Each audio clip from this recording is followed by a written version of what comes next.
देवपुर नामक एक सुंदर गांव में गौतम और लावण्या नामक पति पत्नी रहते थे। उनके मनवित और गीतिका नामक कॉलेज में पढ़ते हुए 2 बच्चे भी थे।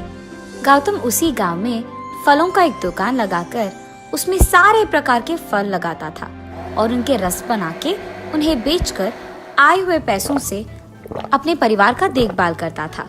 एक दिन सुबह दुकान जाकर सारे फलों का एक रस बनाकर उसे बेचता है। सारे फलों का जूस, ताजा ताजा जूस, फ्रूट सलाद जूस, आइए बाबू आइए, 1 ग्लास का सिर्फ 25 रुपए, आइए बाबू आइए। उसके ऐसे जोर जोर के चिल्लाने के कारण वहां से गुजरते हुए सारे लोग उसके दुकान जाकर फ्रूट सलाद जूस पीते थे। एक दिन दुकान बंद करके गौतम उसके घर जाता है और उस दिन के आए हुए पैसों को गिनते रहता है।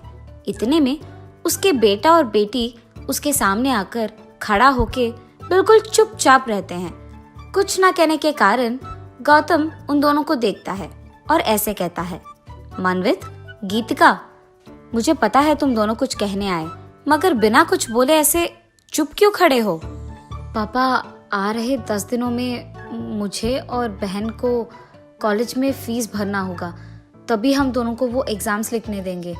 यही बात कहनी थी आपसे। अरे रे, इतनी सी बात। तुम्हारे कॉलेज में फीस भरने के लिए अभी भी 10 दिन है ना। चलो, उसको मैं संभाल लूंगा। तुम दोनों समय बिल्कुल वृथा मत करो और हर रोज पढ़ते रहना, ठीक है? फीस के पैसे 10 दिन में मैं तुम दोनों को दे दूंगा। उनके पिता के ऐसे कहने पर वो दोनों खुशी खुशी वहां से चले जाते हैं। अगर मुझे अपने बच्चों को सफल देखना है और मेरी तरह नहीं देखना है तो कुछ भी करके उनके फीस मुझे भरना ही होगा, क्योंकि उनको पढ़ाना मेरे लिए बहुत ज़रूरी है और उनको भी। इसीलिए मैं आज से दुगना मेहनत करूँगा। रात के समय में भी मैं दुकान चालू ही रखूँगा, तभी मैं बच्चों के कॉलेज के फीस कमा पाऊँगा। ये फैसला करके वो अगले दिन से दुकान में देर रात तक काम करता है। ऐसे कुछ दिन बीत जाते हैं। कुछ दिन बाद ऐसे ही जब देर रात वो अपनी दुकान में काम कर रहा था, वहां से गुजर रहे उसका रिश्तेदार उसे देखता है। अरे गौतम, इतनी देर रात है और तुम फिर भी दुकान में काम कर रहे हो, घर क्यों नहीं गए तुम? अरे कुछ नहीं भैया, वो बच्चों के कॉलेज में फीस भरना है तो इसलिए थोड़ा दुगना मेहनत कर रहा हूँ बस, और कुछ नहीं। गौतम, जहाँ तक मुझे पता है तुम्हारा एक बेटा और एक बेटी है ना, तुम दोनों को पढ़ा रहे हो? जी भैया, मैं दोनों को पढ़ा रहा हूँ। हाँ, तुम दोनों को क्यों पढ़ा रहे हो? कभी ना कभी तुम्हारा देखभाल तो लड़का ही करेगा।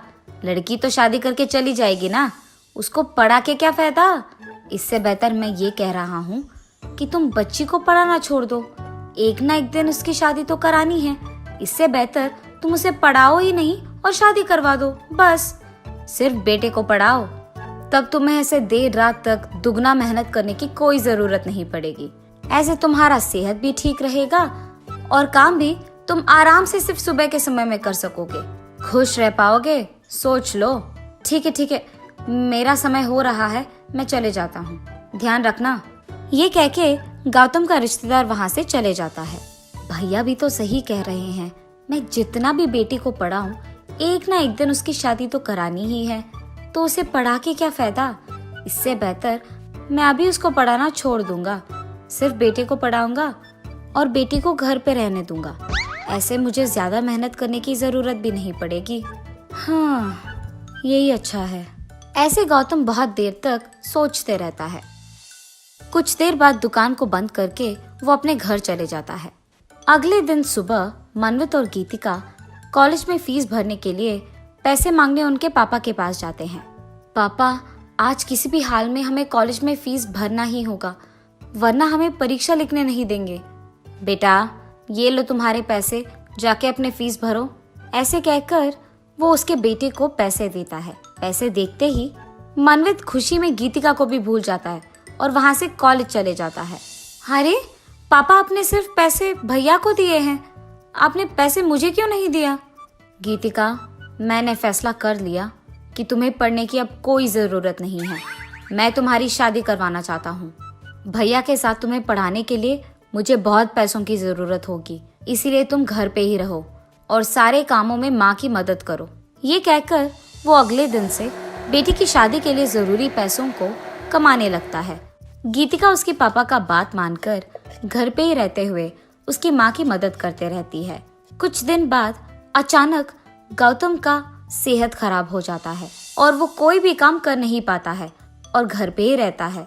अरे रे, अगर मुझे पहले ही पता होता कि मेरा सेहत ऐसे बिगड़ जाने वाला है तो मैं मेरे पास मौजूद सारे पैसे लगाकर उतने सारे फलों को खरीदता नहीं। अब मैं दुकान जाकर उन सारे फलों से रस तो नहीं बना पाऊंगा, तो इसका मतलब ये है कि वो सारे फल अभी खराब हो जाएंगे। ये सोचते हुए वो बहुत दुखी होता है। अरे हाँ, मैं तो भूल ही गया, मैं अपने बेटे मानवित को ये सब कहूंगा ना, वो मेरी दुकान में काम करेगा और रस बना के बेचेगा, ऐसे फल भी खराब नहीं हो जाएंगे। बिना कोई देर के मैं उसे अभी बुलाऊंगा। मानवित, बेटा मानवित, इधर आओ जरा। जी पापा, अभी आया। मानवित उसके पापा के पास जाता है। दूसरी तरफ गीतिका को भी उसके पापा की चीख सुनाई देती है। उसी कारण वो भी वहां जाती है, लेकिन उसके पापा से छुपे हुए खिड़की से उन दोनों की बातें सुनती है। बेटा, 2 दिन पहले मेरे पास मौजूद सारे पैसों से मैंने बहुत सारे फल खरीदे हैं, इसलिए मैं सोच रहा था कि तुम मेरे जगह दुकान में लेकर उन सारे फलों से फ्रूट सैलेड जूस बनाकर उसे बेचकर आए हुए पैसों से खुद का एक व्यापार लगाओ। बस यही समझो कि वो पैसे तुम्हारे निवेश के हैं। मुझे नहीं लगता कि मैं अब तुम्हें पढ़ा भी पाऊंगा बेटा। ये आप क्या कह रहे हैं पापा? मैं आपकी जगह दुकान में लेकर फ्रूट सैलेड जूस बनाऊं और उसे बेचूं भी? नहीं नहीं, ये नहीं हो सकता। मेरे दोस्त मुझे पहले ही इज्जत नहीं देते हैं कि मेरे पापा फ्रूट सैलेड जूस बनाकर बेचते हैं। अब आप कह रहे हो कि मुझे खुद वो जूस बना के बेचना होगा? मैं नहीं करूंगा।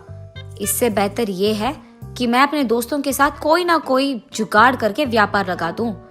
ऐसे कहकर वो गुस्से में वहां से चले जाता है। हे भगवान, मैंने तो अपने बेटे पे भरोसा किया था। मैंने सोचा कि वो ही मेरा ख्याल रखेगा, पर अब उसने ही ऐसा कह दिया। मेरे सारे फल खराब हो जाएंगे और मेरे पैसे बर्बाद। ऐसे सोचते हुए वो बहुत निराश हो जाता है।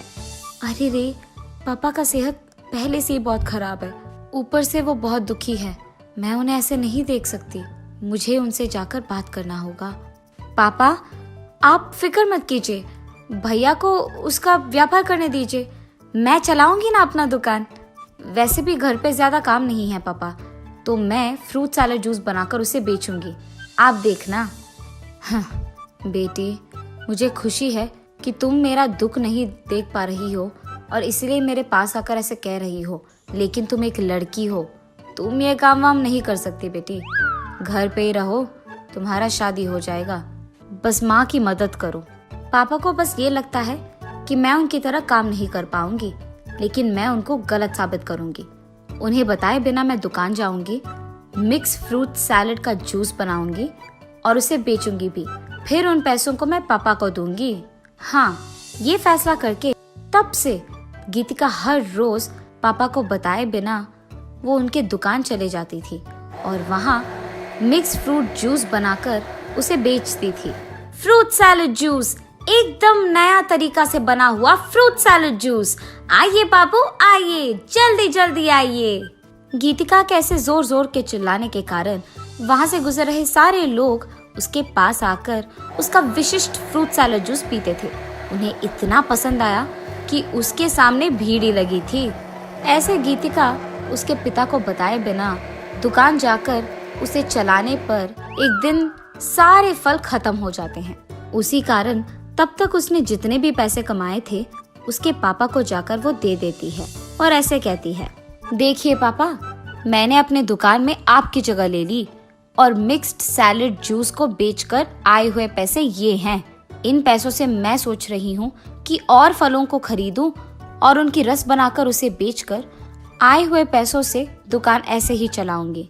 आप वैसे भी काम नहीं कर पाएंगे पापा, आपका सेहत बिगड़ रहा है, तो इससे बेहतर है कि आप घर पे ही रहें और आराम करें।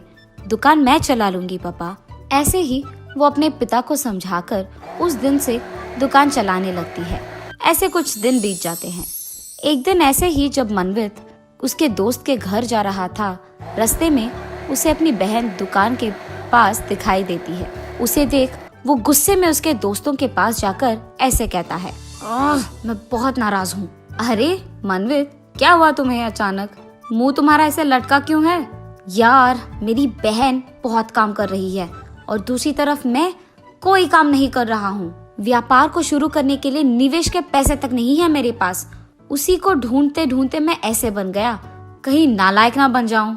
मनवित, अगर तुम्हारे पास निवेश के पैसे नहीं हैं तो क्या हुआ? तुम्हारा घर तो तुम्हारा अपना ही है ना। तुम एक काम करो, इस कागज पे तुम्हारे पिता का हस्ताक्षर लो और उसके बाद तुम्हारे घर के कागज भी लेके आओ। इन सबको मैं अपने पापा को दूंगा। इस सब को देखकर वो तुम्हें खुद पैसे देंगे, तब हम दोनों मिलकर एक व्यापार शुरू कर पाएंगे। अपना खुद का व्यापार चलाते हुए हम दोनों खुश रहेंगे, ठीक है? ठीक है, मैं वही करूँगा। ये कहकर मनवित उसके दोस्त के दिए हुए कागज को उसके पिता के पास लेकर जाता है। पापा, मुझे खुद का व्यापार करने के लिए आपको इस कागज पे अपने हस्ताक्षर करना होगा। ये कहकर वो उसके पापा के हस्ताक्षर उस कागज पे लेकर, उन्हें बताए बिना उनके घर के कागज को भी लेकर उसके दोस्त के पापा के पास चले जाता है। इस सब को वो वहां लगाकर निवेश के पैसे लेता है। कुछ ही दिनों में मनवित और उसका दोस्त एक व्यापार लगाते हैं और उसको चलाने लगते हैं। लेकिन कुछ ही दिनों में उसके दोस्त के वजह से व्यापार में बहुत बड़ा नुकसान आता है और इसी कारण उसके पास मौजूद सारे पैसे खत्म हो जाते हैं और वो कोई व्यापार नहीं कर पाता है। व्यापार में नुकसान आने के कारण मनवित उसके दोस्त के पिता को पैसे नहीं दे पाता है और इसी कारण मनवित के दोस्त के पापा गौतम को सब कुछ सच बताकर उनका घर स्वाधीन कर लेते हैं। गीतिका को जब ये सब पता चलता है, वो अपने माँ, पिता और भैया के लिए एक घर को किराए पे लेकर उसे उसके पैसों से संभालती है। मनवित, मैंने तुम पे भरोसा रखा था। मैंने सोचा कि तुम्हारी पढ़ाई तुम्हारी बहन की पढ़ाई से बहुत जरूरी है, इसीलिए मैंने उसकी पढ़ाई रोक दी और तुम्हें बहुत पढ़ाया। लेकिन गीतिका ने इसी कारण मेरे ओर कोई क्रोध नहीं रखा और इस हालत में हमारी मदद वही कर रही है, क्योंकि वही इस घर को अकेले चला रही है। और तुमने क्या किया? तुमने मेरा भरोसा तोड़ा, मुझसे झूठ बोला, मुझे धोखा दिया। मुझे बिन बताए तुमने घर के कागजों को किसी और के हाथों में दे दिया और आज तुम्हारे कारण हमारे पास हमारा घर नहीं है। पापा, मुझे माफ कीजिए पापा, मैंने बहुत बड़ी गलती कर दी है। मैंने सोचा कि मेरे दोस्त मुझे चिढ़ाएंगे और नीचा दिखाएंगे क्योंकि मेरे पिता फ्रूट सैलेड जूस बेचते हैं, लेकिन आज उसी जूस के वजह से हमारा किराया भी चल रहा है। मैं कल से हमारे दुकान में मिक्स सैलेड जूस बनाकर बेचूंगा और इज्जत से काम करूंगा, मेहनत से काम करूंगा। पापा, मुझे बस एक मौका दीजिए। भैया, तुम्हें तुम्हारी गलती का एहसास हो गया है ना, अब छोड़ दो। जो हो गया सो हो गया। बीती हुई बातों को दोहराकर कोई फायदा नहीं है। अब से हम दोनों मिलकर मिक्स सैलेड जूस बनाकर उसे बेचेंगे। तब से भाई बहन दोनों बहुत मेहनत करते हैं। इसी कारण आसपास के सारे गांव वाले भी वही आते हैं और उनका मिक्स्ड फ्रूट सैलेड जूस पीते हैं। ऐसे ही वो दोनों दुकान इतना अच्छा चलाते हैं कि कुछ ही दिनों में बहुत सारे पैसे आने के कारण मनवित के दोस्त के पापा से उनका घर वापस ले लेते हैं और वो उनके माँ पिता का ख्याल रखते हुए खुशी से जीते हैं।